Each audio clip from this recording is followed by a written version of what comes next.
1951, 20,000 people filled a stadium in Rio, and some of them brought a coffin. It was not for a funeral.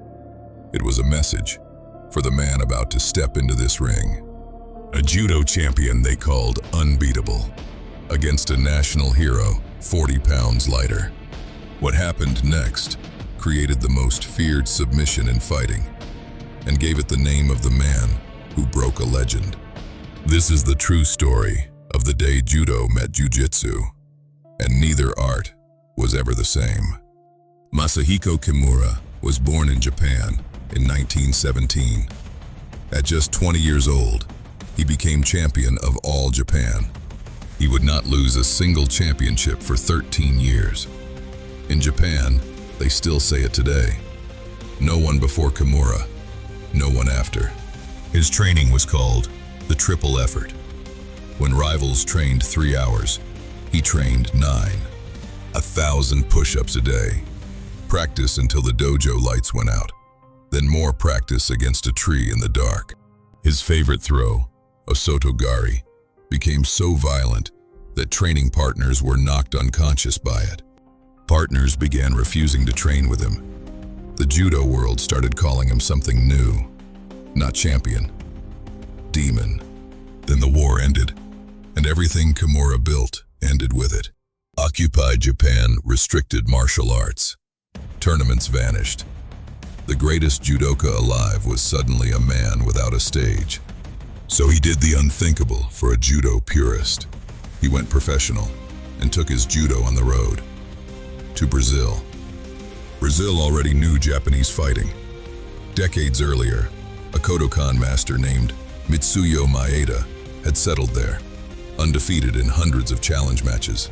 Maeda taught a young Brazilian named Carlos Gracie. Carlos taught his brothers, except one. Hélio Gracie was the frail one, too weak for the classes, doctors said. So he sat at the edge of the mat for years and watched. When his chance came, he could not outmuscle anyone. So he rebuilt every technique around leverage, timing, and patience. Jiu-Jitsu stopped being about the stronger man. By 1951, he had spent 20 years proving it, in public challenge matches against anyone who walked in. That same year, a team of Japan's best arrived on tour. The Gracies issued their challenge. First came Kato. Their first meeting ended in a draw. In the rematch, Hélio squeezed him unconscious in round 1. Now, Brazil wanted the demon himself. Kimura watched from ringside. He knew what came next, and he knew what it meant back home. If he lost to jiu-jitsu, Japanese judo lost with him. Kimura did not plan to lose. October 23rd, 1951. The politicians came, the celebrities came, and so did the coffin. Legend says Kimura looked at Hélio and made an announcement. If you last 3 minutes, consider it your victory. The bell rang, and the demon went to work.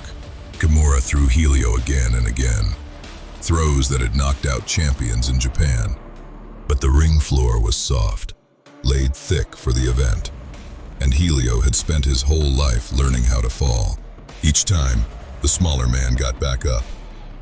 3 minutes passed, then 10. The crowd began to believe, so Kimura stopped trying to win by throw and took the fight to the floor. 13 minutes in, he trapped Hélio's left arm in a double wrist lock, an old technique, ude garami. The pressure climbed. Hélio refused to tap. The arm gave way. He still refused. From the corner, Carlos Gracie threw in the towel. The demon had won. And somehow, so had the man who would not quit. Kimura said afterward that a man who would let his arm break before he surrendered deserved respect. Hélio called the loss a lesson and taught it to his sons. Never accept defeat in your mind. The body can be broken. The will cannot. The technique that broke his arm entered Jiu-Jitsu's own curriculum, and the Gracies gave it a name, the Kimura. To this day, every fighter who locks it up says the name of the man who beat the family Gracie's founder. 40 years later, Hélio's son Royce walked into a cage in Denver, and Jiu-Jitsu conquered the world. Judo's demon and Jiu-Jitsu's founder are both gone now. But every gym on earth still carries a piece of that night in Rio. In fighting, you become immortal two ways. You win, or you refuse to be beaten. That night, the world got one of each. This is Origins.